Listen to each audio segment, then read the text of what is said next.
Uh, so this online thing is, why just online? Even any learning is predominantly a question of internal motivation. Okay.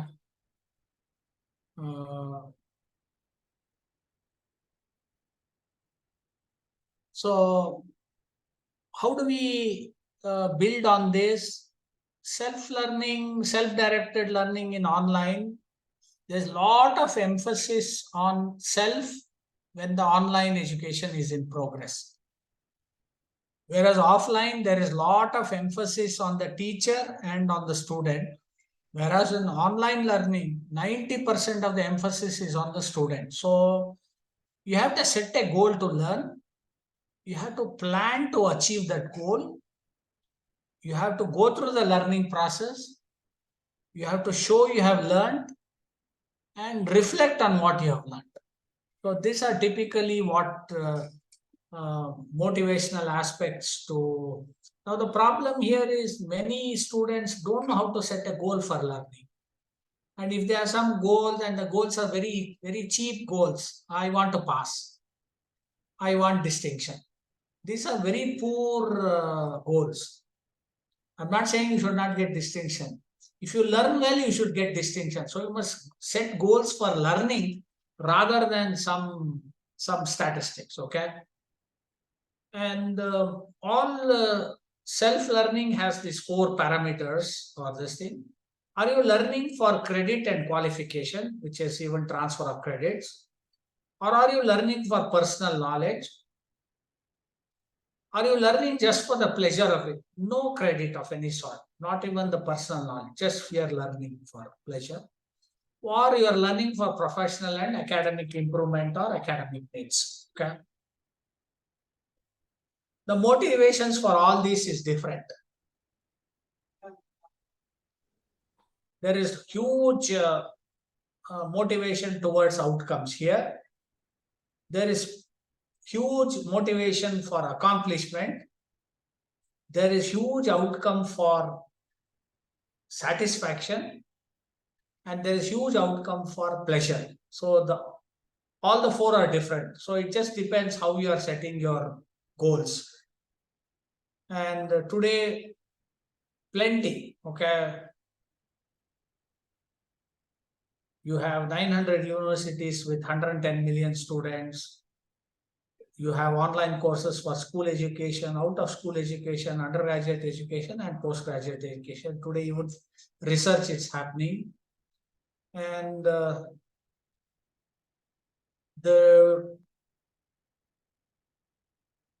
difference between SWAYAM and MOOCs and NPTEL is the following. SWAYAM is an online education platform. Okay.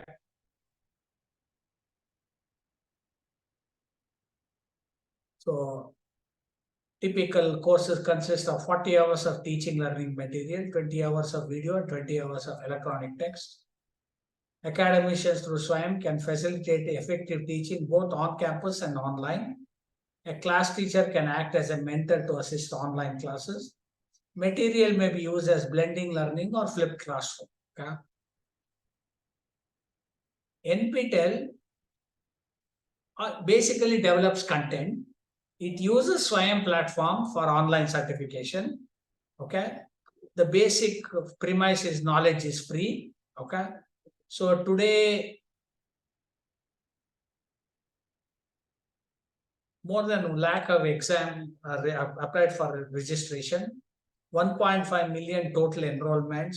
One interesting thing is, at least in technical field, a lot of courses from IIT and IISc faculty, which also gives you certificate that you have completed the course under them, which definitely is a valuable add-on. Okay. And the in progress. NPTEL, this thing is interested in association with NASCOM, which is the largest government computer science body, and it is assisted by Google. And one of the advantage of ICT based learning is this. one of the world's best course by the world's best teacher. This is what I was mentioning. Professor Gilbert Strang in MIT. It's 83 years. Okay. This is the book we all follow. His latest book, one of the most popular books in the world now. It's all about machine learning and other things. Similarly, I'm lucky I had one of the world's best teacher in Indian Institute of Science, who also taught the same subject which Gilbert Strang teaches there in MIT. And his classes have been recorded by NPTEL. It's also available on YouTube, Professor Vittal Rao. In fact, comparison very little. He teaches as well as Gilbert Strang does. So where we have been misled is the following. Look at the learning delivery models. In-person learning, it can be either synchronous or asynchronous. Blended learning, which can be synchronous or asynchronous. Distance learning, which can be synchronous or asynchronous. Crisis distance learning. This crisis distance learning was termed a substitute to this during COVID-19. Distance learning is different. Crisis different. Distance learning is different. In-person learning is different. This was brought here and told everybody can get their degree after 2 years or 3 years. Okay. So what should have been an emergency and a one-time solution has become the working norm. Very risky. Okay. So of course, how MOOCs have moved. Okay. You had in 2017 and 18, 81 million became 101 million, and 2019, 120, 2020 became 180, right? So this is it. How the top 5 MOOC providers look like in terms of users and offering. Coursera has 45 million. It has 3,800 crore. It gives you micro credentials, 420, even 16 degrees, 16 different degrees are offered. Whereas Swayam has 10 million, 1,000 courses, no micro credentials, no degrees awarded. It may change down the line because online degrees are not very well accepted even today. Okay. And course distribution, you can see predominantly almost 20% is technology and 20% is business. 11% is social science, humanities, education, engineering, healthcare and medicine, arts. Very small, 2.9%. Very difficult to teach mathematics online. Okay, even with board, chalk and talk, people don't learn well. Okay. The real impact of MOOCs, see, 88% of education seekers reported benefits. 87% of career builders reported benefits. 28% of the learners of are looking to further their education. 52% of the learners are looking to advance their careers. So it's more or less for a serious learner, the online education has been a big boon. Okay.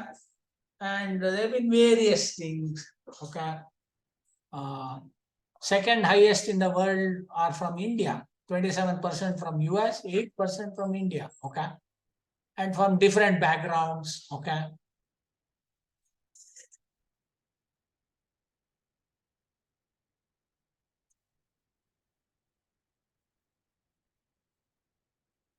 Arts and humanities, information business, 30% science.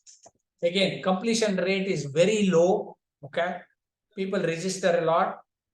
And what is really picking up is boosted blended learning. Okay. What is boosted blended learning? You have a mixture of online and offline, and that has really picked up. I think the future will be blended learning. We'll come back to that. Okay. So what students really think of this MOOCs courses?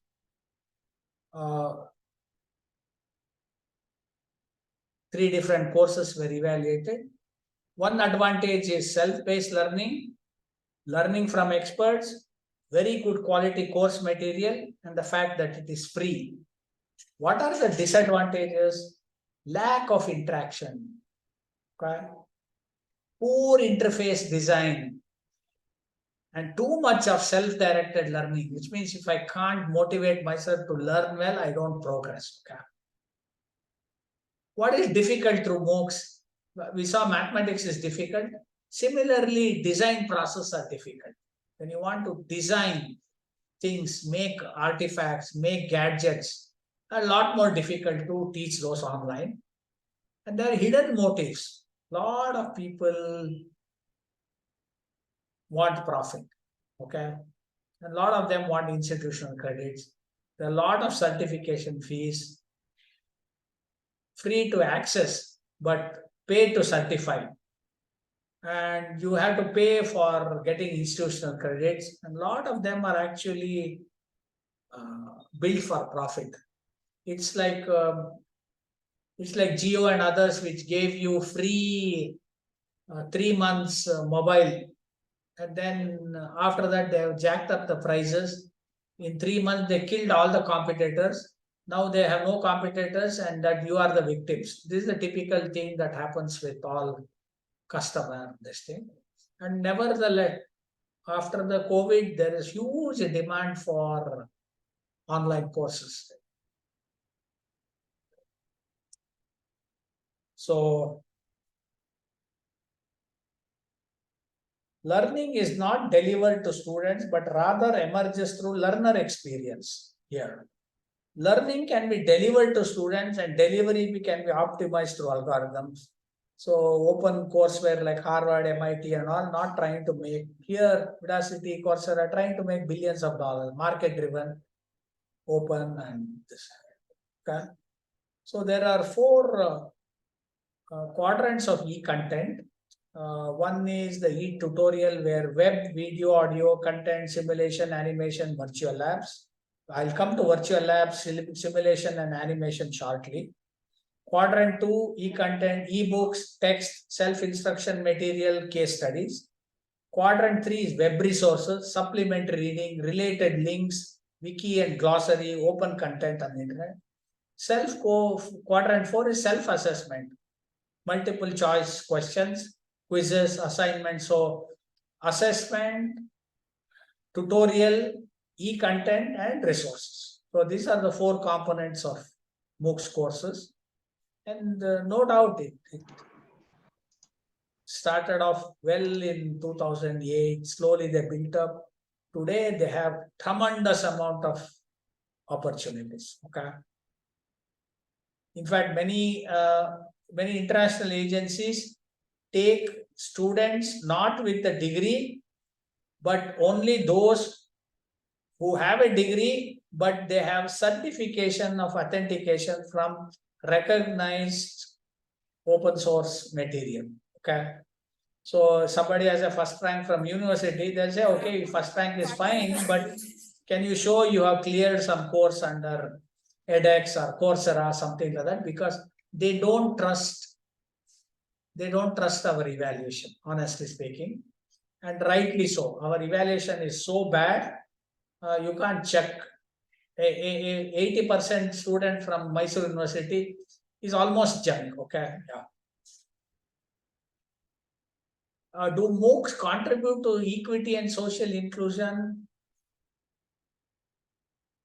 46 reports and journal articles were reviewed describing MOOCs with aims to reduce educational inequality in this world. Okay. Include multilingual, non-English programs. Okay. So student equity, social inclusion, both student equity and social inclusion. Okay. So many people have different responses. Okay. But definitely, including multilingual, non-English, addressing regional socio-economic disadvantages, community, different purposes, cohorts and outcomes. Okay. Very valuable. MOOCs are continuous medical education. ಇವಾಗ ನಿಮ್ಗೆ ಏನಾಗುತ್ತೆ graph ಅಲ್ಲಿ values ಬರಲ್ಲ, ಇದಕ್ಕಿಂತ ಜಾಸ್ತಿ ಇದೆ. ಹಾಗಾಗಿ ನೀವೇನ್ ಮಾಡೋದು, ಗ್ರಾಫ್ ನ ಮುಂದಕ್ಕೆ ಎಳಿಬೇಕು, ಅದೇ ಲೈನ್ ಸ್ಟ್ರೈಟ್ ಆಗಿ ಎಳಿಬೇಕು. ನಾನು ಅದನ್ನ ಆಮೇಲೆ ಹೇಳ್ಕೊಡ್ತೀನಿ, ಸದ್ಯಕ್ಕೆ ಇದನ್ನ ಹಾಕೊಂಡು ಗ್ರಾಫ್. ಅದಕ್ಕೆ ಮುಂಚೆ ಕಾನ್ಸಂಟ್ರೇಷನ್ ಕ್ಯಾಲ್ಕುಲೇಟ್ ಮಾಡ್ಬೇಕು. Glucose concentration talking. Stock standard ಹೆಂಗ್ ಮಾಡ್ಕೊಂಡ್ರಿ, ವರ್ಕಿಂಗ್ ಸ್ಟ್ಯಾಂಡರ್ಡ್ ಹೆಂಗ್. See, one of the most successful thing which was not planned was MOOC's approach to continuous medical education. So this has become a roaring success all over the world, in Europe and America. Not much in India because a lot of medical professionals don't want to learn further and they don't share their experience. So high quality content supported and validated by medical professional bodies, design rich evidence-based interactive content, processes to measure knowledge gaps and improvement, high quality this thing. MOOCs involve accreditation and data tracking. This has become very popular because, for example, a surgeon handles a rare operation, which today is all video recorded. He or she can share that and share it with all his peers or her peer group. And they're also making a lot of money. But this is very good because rare experiences have to be shared. Routine experiences become textbook material. Rare this thing, because in medical field and legal field, every case is important, every patient is unique. Okay. So both in medical field and legal field, this is slowly picking up. And in fact, in medical field, it is the best alternative to what is happening now. Okay. This was not intended, but it is a surprise outcome, which is definitely well in time with this. And as I said, very difficult to teach mathematics in online. Very difficult. Okay. Because mathematics are conceptually rich. It needs a lot of imagination, and teaching imaginative ideas through online is very, very difficult. Okay. So what is the future of MOOCs? They're a very useful resource. It's a good supplement and a complement, but not a good substitute. Don't ever think classroom teaching can be substituted by MOOCs. Blended mode looks the best option even at present. For the very seriously motivated student, it's an excellent alternative. If you want to learn more than what your teacher can teach, this is it. Serious issue is really of evaluation and credit transfer. Even though UGC has permitted credit transfer now, this one, future looks more promising as quality and equity both are suffering in India across disciplines and geographies. Okay, we have too many bad colleges and bad universities. In fact, in world's largest number of bad universities and bad colleges are in India. Okay. If MOOCs improves further, which is likely to, it is a serious challenge for exclusive offline education. In fact, in another 10 years, nobody will worry whether you studied online or offline. They will only check whether you know the skill, knowledge, and you can implement or work. They will ask you to demonstrate. There will not be interview saying what you studied, explain all that. They will say, come teach this subject in this class for 1 hour. We will take students' feedback and allow you or appoint you or not. Okay. So if you can't deliver, there is no way you will get employed. Okay. Very huge market. Definitely, it'll hit the 8, 9, $10 trillion basket. So we will take the questions later. I will do the next session now. Next presentation.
Now, can you see the second presentation? Yes, sir. Okay. So what we saw in the previous presentation was some aspects of MOOC and the issues of online learning, the features, the positivities, the negativities, all that. But one comment we made was very difficult to do practical things on the through MOOCs. We will see how practical aspects can also be brought in, which is definitely done now. In fact, you have even extreme cases of virtual surgery being done. In fact, getting dead bodies is becoming very difficult in medical education. So what they are resorting to is having a virtual body where students can actually, each student can, if you look at Indian medical colleges, about 8 or 10, sometimes even 15 to 20 students share one dead body for practice for cutting, and so one batch does all the cutting and attempted routine surgery. The other batch will do again, sew it up, and so it's in very bad shape. So this virtual surgery through software, what's happening is every student can practice. And it's so realistic. If you use the mouse is not like the mouse, but it's like a scalpel and scissors. So if you really use that and cut, you can actually see blood flowing on the screen. I mean, so such fine simulation. So simulation is one thing that is going to help, and we will look at that now. Okay. So what's the major difference between online and offline mode? Online mode, flexible pace and wide choice of teachers and material. Repeating and recapping is possible. One can configure the best in the world for a topic. Numerous choice of qualitative, supplementary and complementary material is available, what even good teachers may miss. Cooperative or group learning is possible, encouraging diversity of thoughts, and it's very cost effective. Whereas the offline mode, culturally and traditional, the mind and body is prepared. So this is one thing that's happening. From childhood, the mind and body is prepared only for offline mode.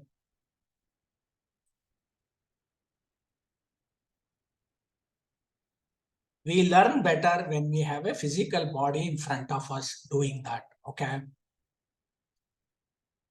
So it's also physiological and psychological to shift to online. We are not yet ready. We have discomfort.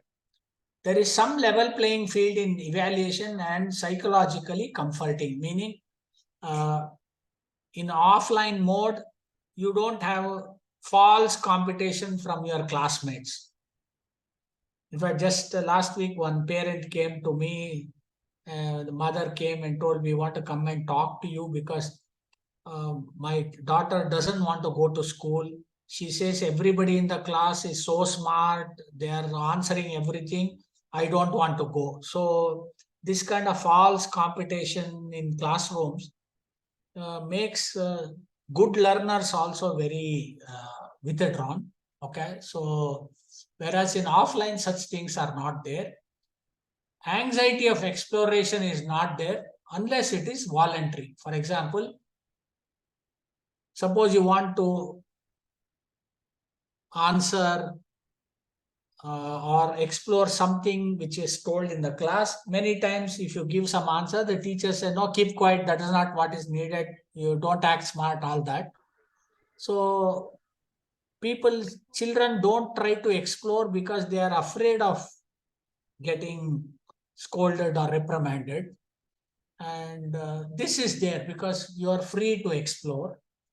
Excellence is mostly incremental effort, that is beyond the classmates. Okay, that is one interesting thing. Who is an excellent student? Not somebody who does everything in the class. Now, students who do everything in the class are compared with students who don't do much in the class.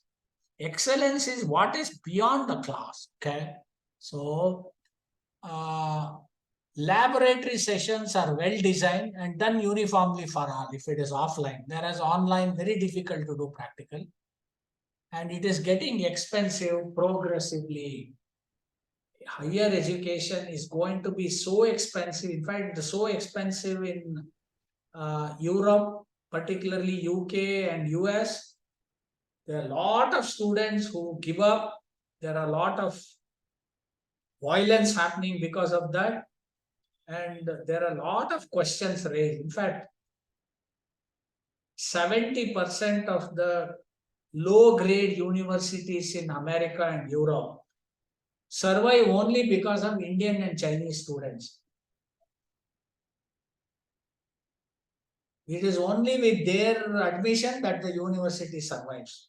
That is why they issue at least 2.5 lakh student visas every year from India and about 8 lakhs from China, which has cut down dramatically in the last few years now. And without them, the universities will close down because it is getting very, very expensive. And a lot of our Indian students want grade 3, grade 4 universities just because they want to be abroad. They want to be abroad, they want to try some job, settle down there rather than learn, and they are willing to spend a lot of money. In fact, two of the worst states in the world for this is Punjab and Andhra Pradesh. Andhra Pradesh and Telangana both. They send the maximum number of people. People have sold their houses, taken huge loans. Parents are suffering here. Children are not doing well there. They are creating problems. This is what is happening. Okay. What are the major limitations of online mode? Conceptual clarity and deep understanding that occasionally happens due to excellent teaching is missed. Online, if you had a very good teacher offline, you would have learned the subject so well. Laboratory practices and skill enhancement that happens with practice is missed in online mode. Touch and feel that makes experiential learning is severely handicapped. There is no touch and feel. It is easy to get lost in the sense, as you look for online material, one material link goes to another, and now soon you are so far away from what you wanted to learn. And needs very high order of self-motivation or a very big carrot to learn well. Very high degree of self-motivation, or like in company, they'll tell by tomorrow you must finish this work. So if they don't know, they will search online, figure out and try, because that's a big reward for them. Whereas offline, diversity and exploration during courses is counterproductive. You cannot deviate. Academic straitjacketing happens over the years. So you try to, all the time students are worried about syllabus. Teachers are worried about syllabus. They are rarely worried about learning. Maturity of knowledge in topic does not happen if the instructor does not have that maturity, which is 99% cases. 99% of the teachers in India at any college level, they may teach well, but they are not mature in the subject. Okay.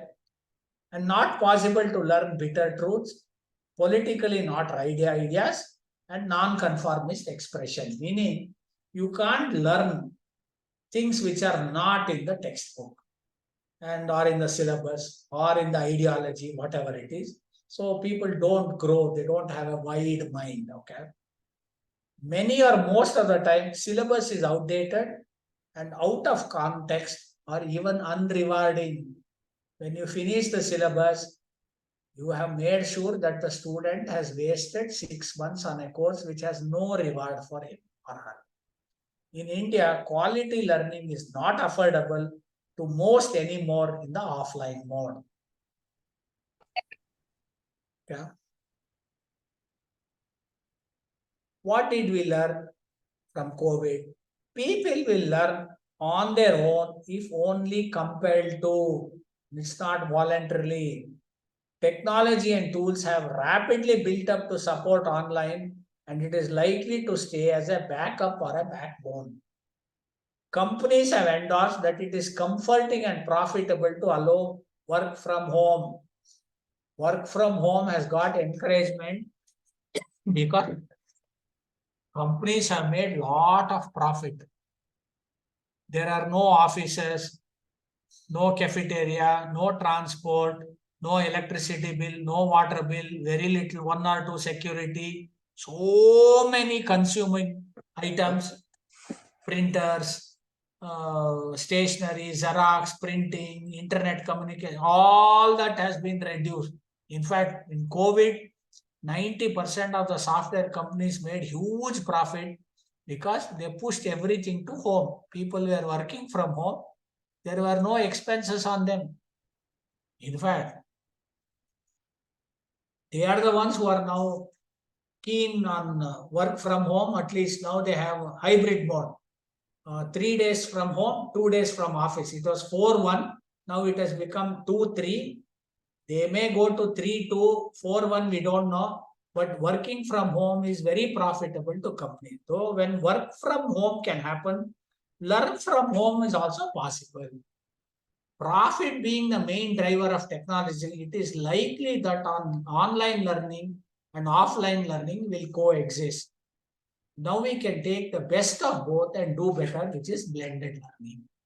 Can we mix and match? At least in India at the moment, quality can happen in offline mode at select places and even then with select teachers. I studied for 2 years in Indian Institute of Science, 5.5 years in Indian Institute of Technology, Bombay.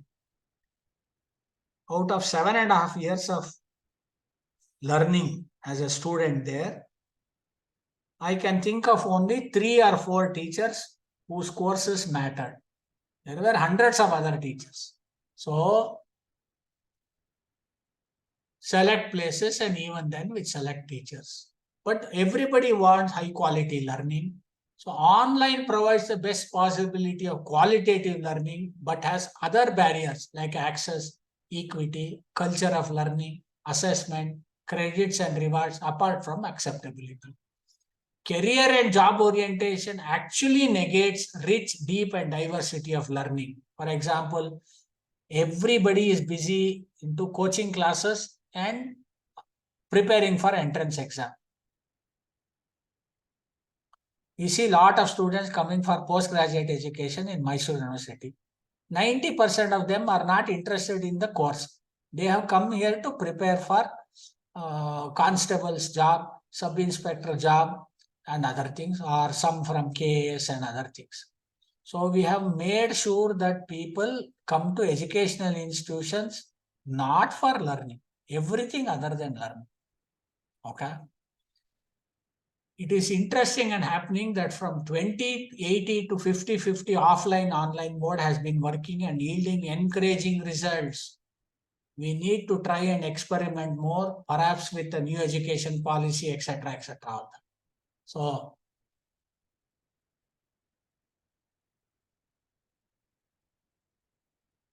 it is only the college students who are accessing MOOC courses. General population with college degree, very little, only in US. Other developing countries, very less, whereas college students are accessing, which means it is not reaching the final target which it should have. Okay. And there's also gradual decline in the trends of MOOCs. Okay. You can see that. Then significant difference between serious and other learners. See, active learners, very serious learners who registered, even after so many weeks, they are finishing. Whereas number of students who just tried something, very few complete. So active participants, serious learners, passive participants, people who just drop in and drop out, people who lurk around and see what's going on. So these are people with curiosity. These are people with purpose. Okay.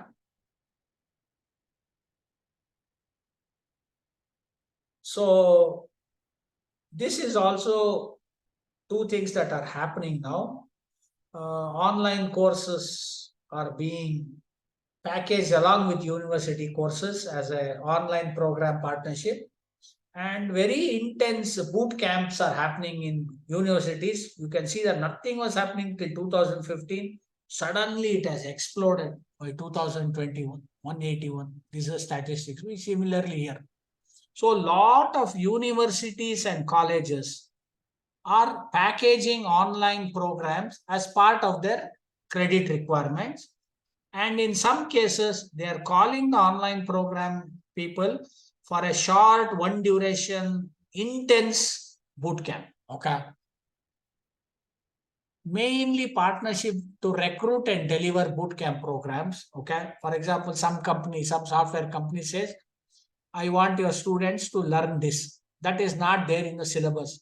So these people contact online providers and tell, we want all our students, 600 students, to learn this in 10 days.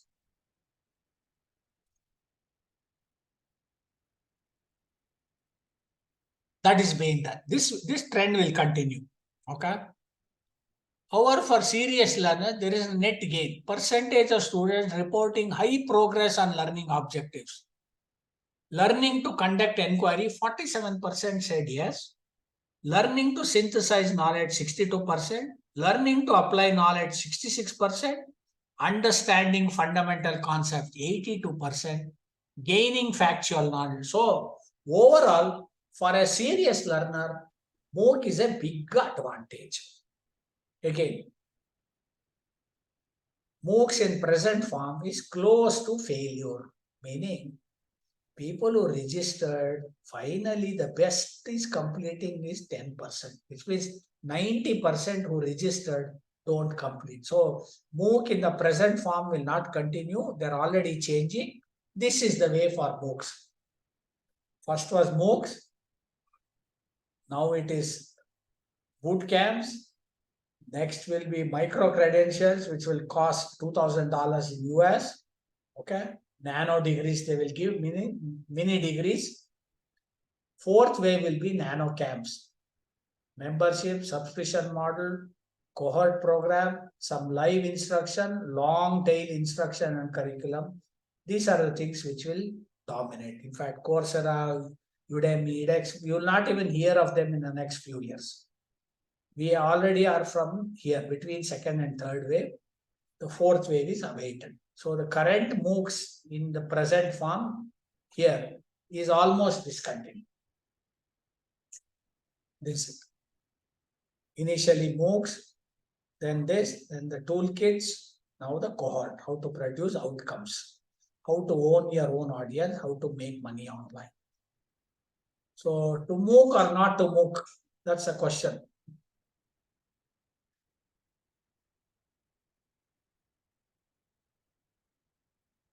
All this will go down. Okay. Whereas cohort-based courses are interactive courses taken by a group of students who advance to the course together, often with community and active learning at the core. Live and asynchronous, time-bound, skill building, topics that benefit from feedback and practice, community-oriented. This is the range. Active learning requires a higher degree of instruction involvement, but higher price points and margins. So this is one, set it and forget it once you publish, but low price count. So cohort-based learning, lot of reflections, lot of actions, lot of learning. This is cohort-based learning. Okay. Tremendous amount of knowledge transfer. Learning from actions taken to solve problem. For example, they will teach you directly from the field. If you want to learn surgery, they will directly take you to the operation theater and show you. This is the kind of cohort-based learning which is emerging. And you can see that it's not like this. So online learning was here. Remember and understand. But this cohort-based learning will evaluate, move up on the Bloom's taxonomy. So how the cohort-based learning looks like it? Cohort-based classes, high scale and premium pricing, online courses, webinars, one-to-one coaching. It's almost like tuitions. Okay. Yeah. The reality in India and the carrot that was most popular courses people who taken from India are machine learning from Stanford University, programming for everybody, Python or whatever, neural networks and deep learning, Bitcoin and cryptocurrency technologies, algorithms. Credit transfer from SWAYAM courses. 149 universities to accept credits from SWAYAM MOOCs courses. Central universities, 26 of them. State universities, 48. Deemed universities, 23. Private universities are 52. Okay. Why private universities have more this thing? They want to emphasize less on teaching because the whole aim of private university is to make more profit. Okay. And then soon you will have a national testing agency which will connect online exam. Finally, all your university exam results is only to give you a certificate, but it will not be valued because even in America, they have done this long back. That's why you have SAT scores, GRE scores, GMAT scores, one national level testing. Okay. Now, which of the MOOCs course? You can see course title, mostly an interesting course, The Science of Happiness. Okay. The science of everyday thinking. So all these are predominantly, you see, partner organizations are Linux, Microsoft, and MIT and Berkeley, Harvard, all that. Okay. What does one miss in offline mode of learning? Offline. We miss totality because you are driven like this and very difficult to spread out and explore. You don't get a holistic perception. If there are any exceptions to the rule, it is not taught because in the syllabus, what is for the majority is done. Strange but true situation that run contrary to normal narrative is not mentioned. Culture specific and cross-cultural perception is not given in offline. Minority view of the world is not given. History as it is told is always the winner's history. The loser's history is not given. Scenarios that are not envisaged, you cannot experience that. Experiential learning is difficult and transfer learning is even more difficult. So we shall focus on two aspects, one on experiential learning, one on practical and blended learning. I just hope to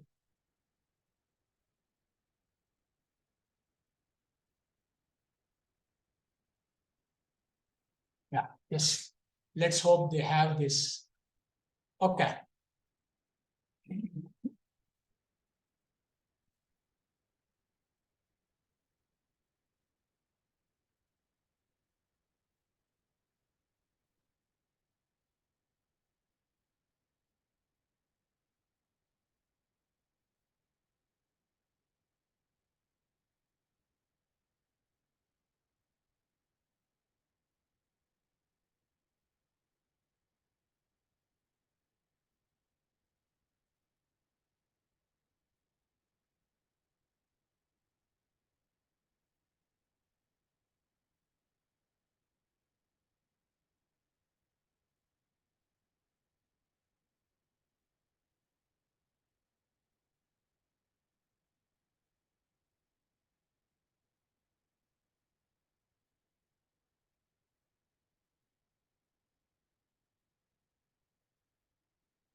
The answer might surprise you, but do you know how much time it took for me to create this amazing experience?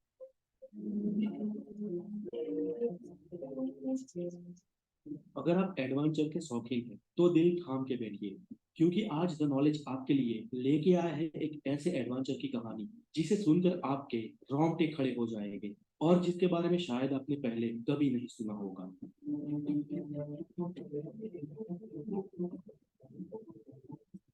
दुनिया के सबसे बड़े शिखर mount Everest को sir करने की शुरुआत 1921 से ही हो चुकी थी, लेकिन उसकी चोटी तक कोई नहीं पहुंच पा रहा था। और एवरेस्ट की चोटी तक पहुंचना इतना आसान भी नहीं था, क्योंकि वहां तक पहुंचने के लिए बेहद ही मुश्किल और खतरनाक हालातों से गुजरना होता था, क्योंकि 29,028 फीट की इस मंजिल के रास्ते में बहुत सारे मौत के दरवाजे हैं। इस मिशन में कई लोग असफल हुए, कई लोगों ने अपनी जान गंवा दी, और बहुत सारे लोगों का शव तो आज भी उस बर्फीली चट्टानों के भीतर दबा पड़ा है, जिसे आज तक वापस नहीं लाया गया। लेकिन फिर भी साहस के शूरवीरों ने हिम्मत नहीं हारी, और वो एवरेस्ट की चोटी तक पहुंचने का लगातार प्रयत्न करते रहे। इन कई सारे साहस वीरों में से ही एक थे नेपाल के शेरपा तेनसिंग। सन 1952 में नेपाल के शेरपा तेनसी के दिमाग पर एवरेस्ट को सर करने का जुनून सवार था। तब स्विट्जरलैंड के रेमंड लैम्बर्ट और शेरपा तेनसिंग ने एवरेस्ट को सर करने का प्रयत्न किया था, लेकिन वो उसमें निष्फल साबित हुए थे। 1952 में तेनसिंग और रेमंड लगभग पूरे एवरेस्ट पहाड़ को चढ़ गए थे, लेकिन बेहद कठिनाइयों के चलते उन्हें एवरेस्ट की चोटी से महज 1000 फुट की दूरी से ही वापस आना पड़ा।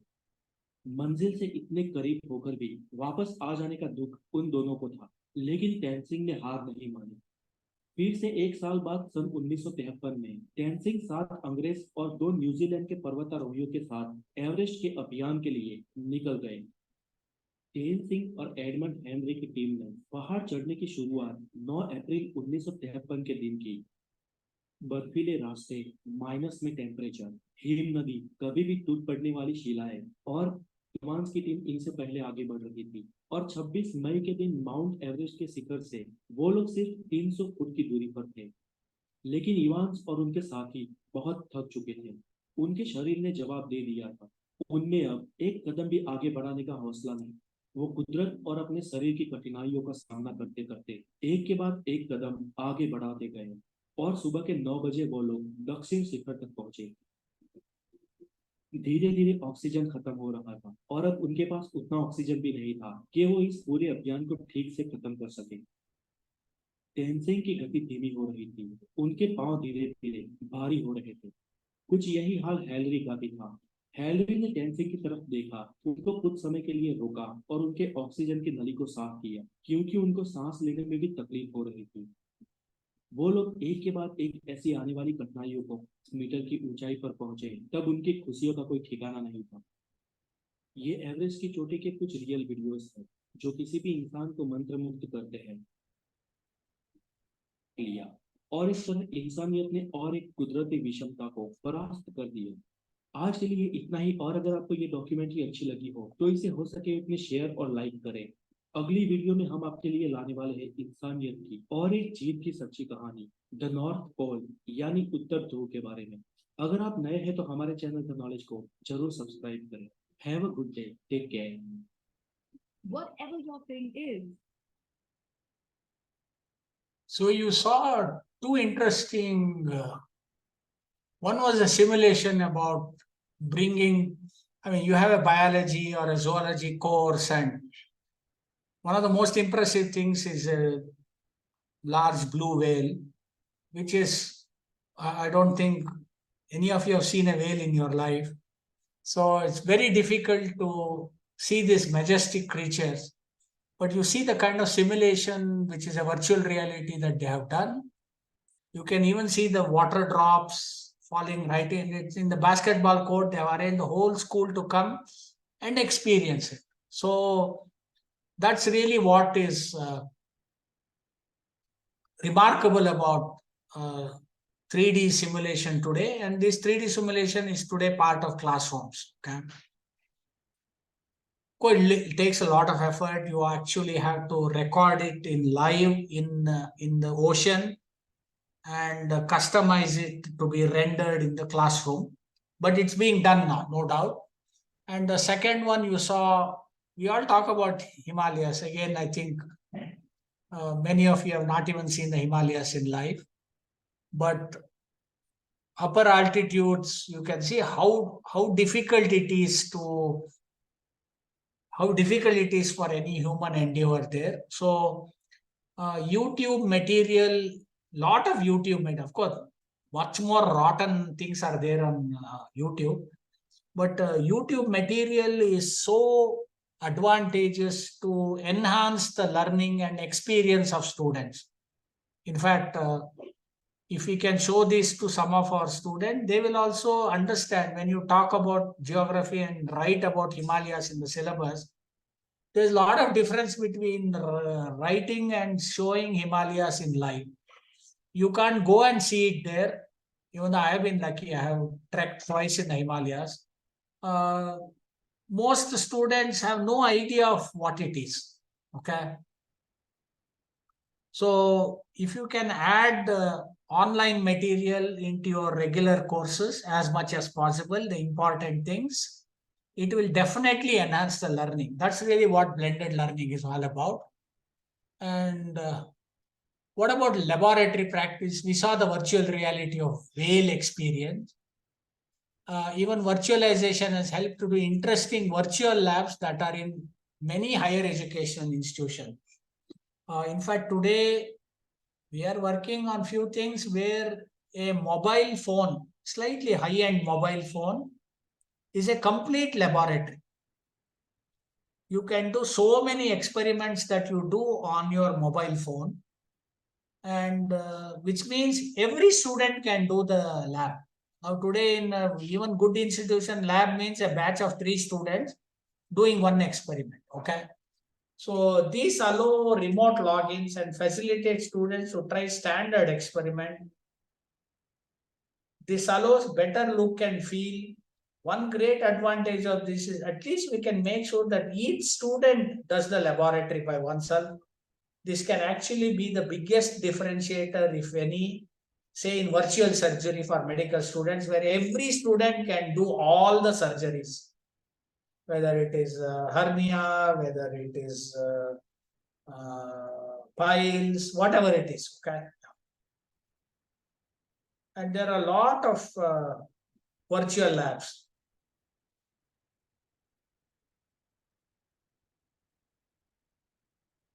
Yeah, this is a virtual lab where you can actually directly get into the virtual lab, let's say in IIT Bombay, and they will tell you you can log in, create a password and log in, and you can access all the machines and circuits and simulations, including physical gadgets in IIT Bombay, sitting here in Mysore. Okay. So they have a lot of it. All the IITs have collaborated, and there's some exceedingly good virtual labs. Okay, see, you see here the virtual lab in progress.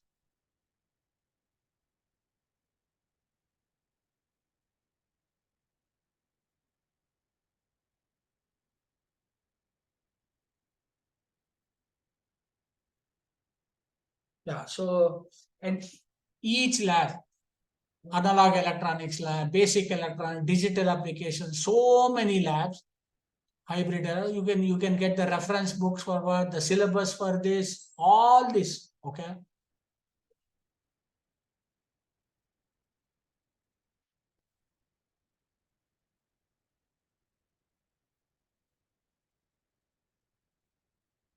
So virtual laboratories have 2 aspects: routine ones that simulate thinking and are lesser than actual real life lab.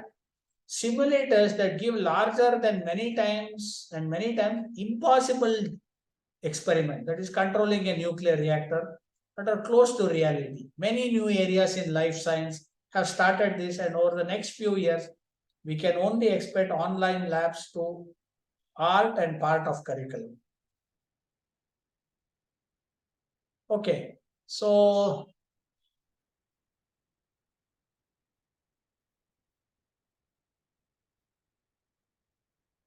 I am done. Now you can unmute and we can interact. I have time for next 20 minutes. So we can interact. I'll take questions from both first session and second session. Please feel free to unmute, ask questions, interact on various aspects. What we have discussed, what we have not discussed is also okay. Please feel free.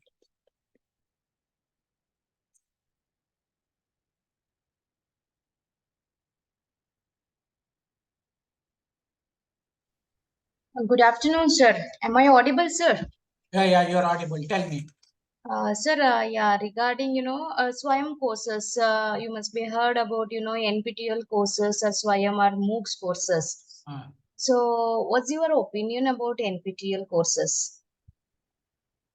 you are in which discipline and I'm from Department of Mathematics from Bharti Nagar, Bharti College Postgraduate and Research Center. where? Sir, I'm from Bharti Nagar, KM Doddi, Mandya. Okay, Bhartinagar. Okay. Yeah. Okay, so NPTEL courses really are,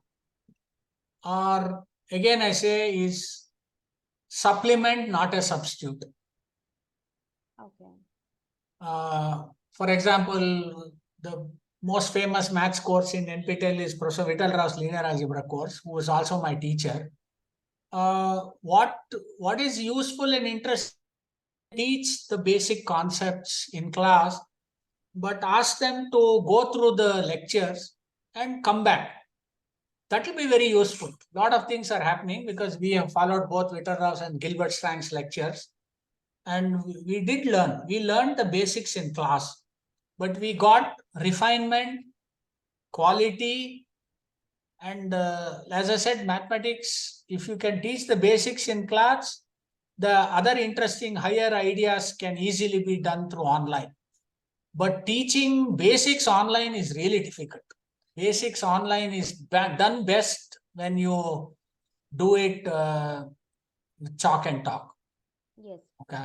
Sir, am I allowed to ask one more question? You are allowed to ask another 10 questions. Okay, So, thank you. Sir, nothing, actually, if it comes to, certification courses like, learning Python or learning any sort of programming languages, how, it is beneficial to these students as far as their interest is concerned? see, most students' interest, majority I'm saying, Yes. are interested in outcome which leads to a opportunity as a job.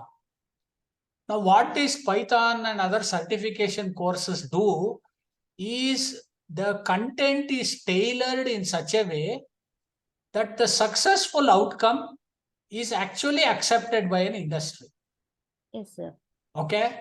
So certification helps because there is no trust on the university degree. Suppose somebody says, I have passed Python in my undergraduate BCA course, they will not take it at a face value because they will check what the industry needs. There is a huge gap between what the industry needs and wants and what is actually taught. So this certification is intended to make sure that people who want to employ them are very convinced that they have the required knowledge and skill needed to work. Yes, sir. So this kind of certification is going to increase more and more from now on. As the gap between what the practicality is and what is done in a class is very big now, it'll only increase. Okay. Yes, sir. Thank you, sir. I had come to your KM Doddi Engineering College. This is the same college? No. Yeah, it is from pre-KG till, research center we have. No. Is it a first grade college or an engineering college? Sir, it is postgraduate college. I Is am it from arts and science postgraduate college? college. Arts and science college? Yeah, sir. Okay, yeah, that's all. Because I had come to the engineering college a long time back. Okay, fine. Okay, any questions? Any other questions?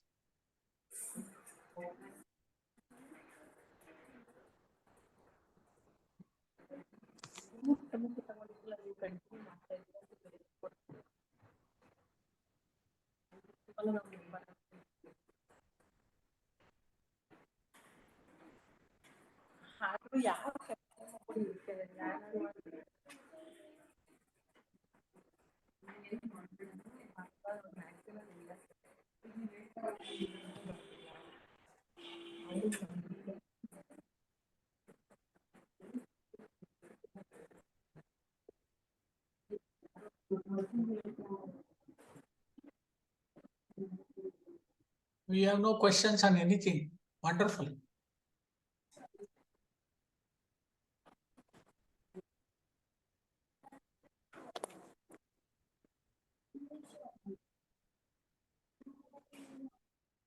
Sir, I'm from mathematics background. Now I'm interested to learn in some other different subject right from the basics. So as I will not be having convenient time to go to my offline classes, I can sit and learn through NPTEL or through Swayam or whatever it may be, through Coursera or Udemy. So will it give a right exposure to me as far as my professional is concerned as a as an employee? At the same time, will it also helpful learn basics? I'm talking about only basics to the students as well. I'm asking this question in both the platform, being a teacher and as well as being a student. Okay, give me one example. What do you want to learn? Yeah, for example, I'm interested in thermodynamics now, which belongs to physics. I don't know anything. I'm just exactly a layman person in physics. So how may I come out with particular topic? Okay, so there are some interesting online thermodynamics course, but since you are from mathematics background, way to learn thermodynamics is not how the engineers learn. Yes. You can start with some statistics. So from a statistical mechanics point of view, you can learn thermodynamics, and there are very good courses called statistical thermodynamics. So don't try to learn what others learn. You will have too many barriers. So you need to know, I mean, I'm sure you have some basic statistics ideas. So from that background, you learn. You also interact with somebody in the physics so that you can conceptually get grip over what they talk. For example, concepts like entropy and others, you can, and then you can diversify, because even people with information theory background use ideas of entropy. And then finally you want to see, you go to your engineering college there and ask them, just check when they are running the heat engines and internal combustion engine or your own motorbike and car. All that are thermodynamics. So you will get, definitely there are, my idea is there are two views of a knowledge, the insider's view and outsider's view. The insiders are people who practice thermodynamics. The outsiders are people who observe thermodynamics. Both knowledge are important. Very few internal learners become external. Very few external become internal. But the correct knowledge is somebody who is both. So that's something like in your mathematics. Yes. You have learned mathematics as an insider. You haven't learned mathematics as an outsider. When you start applying mathematics, you will learn why mathematics is so useful. Yes, sir. So that's definitely possible. But you have to start with. Yeah, will the certification courses really help any faculty member to enhance their skills as far as their academic, increment concerns? Because nowadays it's a trend that if it is annual increment of an employee, so they'll ask for a column. So if it is a Swayam course, NPTEL courses, this many credits are going to be awarded. So what's your opinion about it, sir? See, mass education lacks quality. Okay, so what they will do is they will fall into routine evaluation, and routine evaluation are simply participating in some courses, showing a certificate, like our UGC programs now. This is a 2-day program with certificate, right? Yeah, so it is not bad, but it should not stop there. You should go beyond, in the sense you got your certificate, you got a participation, you can seek increment or whatever it is, but it is your conviction and motivation to say certificate is for the college to give me increment, but I want to learn so that I am satisfied and I am useful. That is it. And in fact, all this will help you when you apply for projects and other things, where they expect a lot of additional knowledge when you apply for project. Okay. Yes. You can't apply for a project from mathematics and say, I'll do something, because the kind of mathematics all of you are doing is highly saturated. There's nothing new that you can actually do. But you can definitely apply in new areas and other things for which you need additional knowledge. So for a good learner, I think online, whether it is with certificate or not, I think is the best thing that has happened, because it has brought the best material in the world free of cost at our doorstep. It is our responsibility now. Thank you, sir.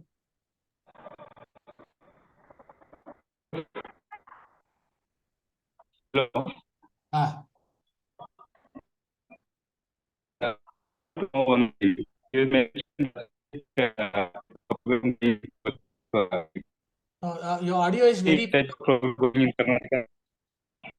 the audio is very poor. Can Language problem in ಅಂದ್ರೆ ಕನ್ನಡದಲ್ಲಿ ಹೇಳಿ ಪರವಾಗಿಲ್ಲ. Audio ಏನು ಕೇಳಿಸ್ತಾ ಇಲ್ಲ, ತುಂಬಾ break ಆಗ್ತಾ ಇದೆ.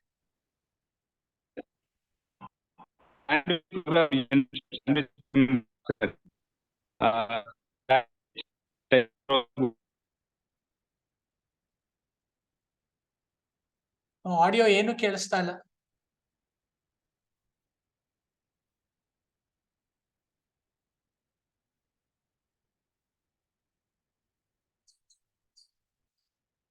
I'm sorry, audio is simply, it's breaking and it is echoing. Mobile ಇಂದ ಮಾಡ್ತಾ ಇದೀರಾ?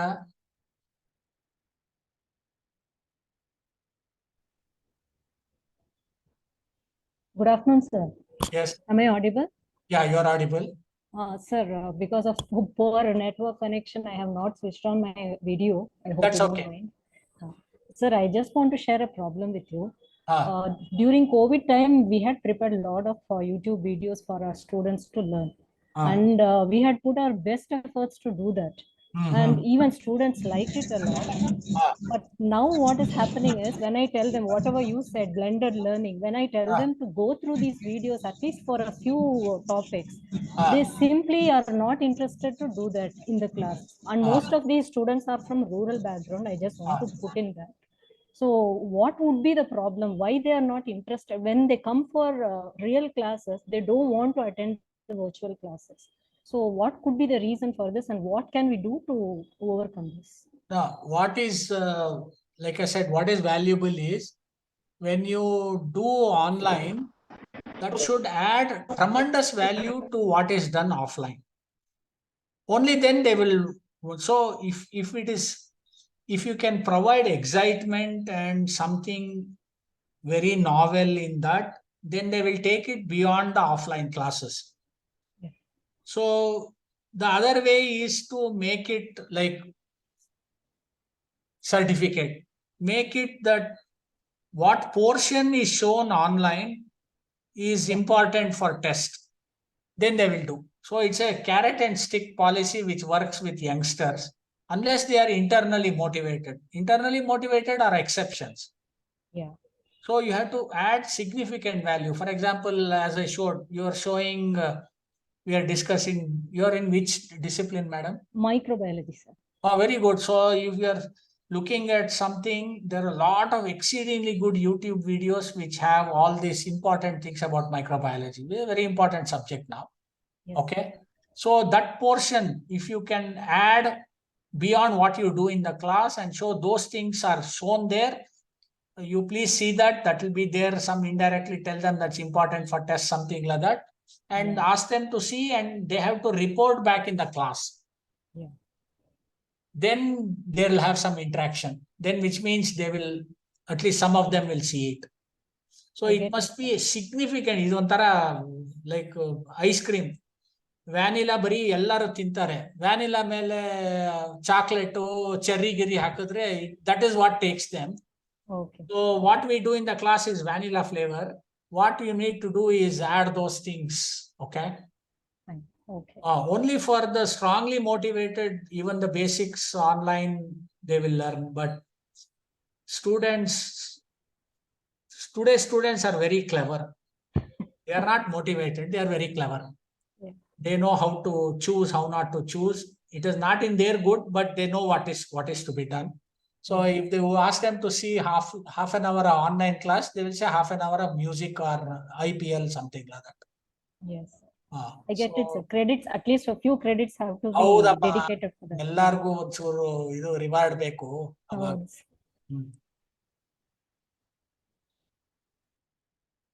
Any other question? Sir, you are my interdisciplinary expert. I just want to ask you one more thing.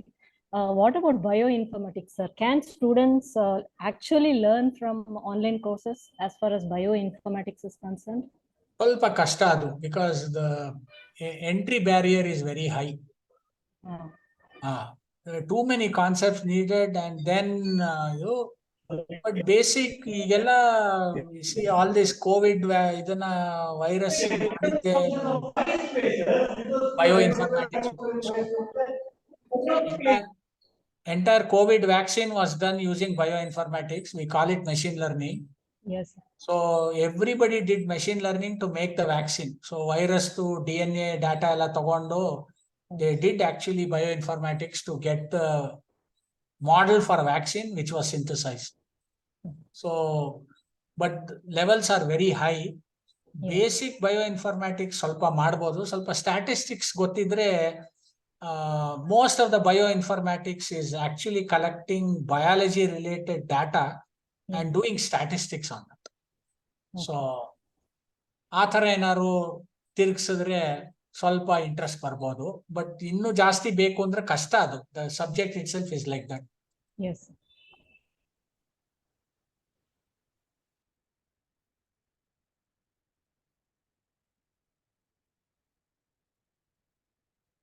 Yeah, you have time for one more question if you have. Of course, I have time for more questions if you want, but feel free.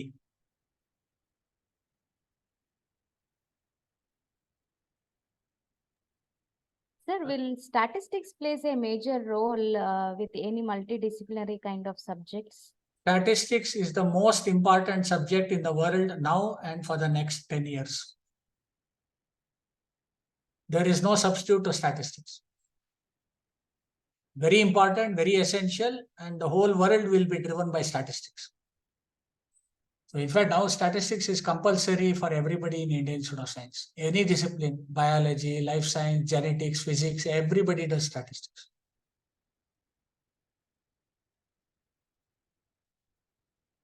Yeah. Thank you, all of you. Thank you for your patient hearing. We had some discomfort when we had to change the system, and thank you for putting up with all the inconvenience. Yeah, thank you very much. Thank you so much, sir.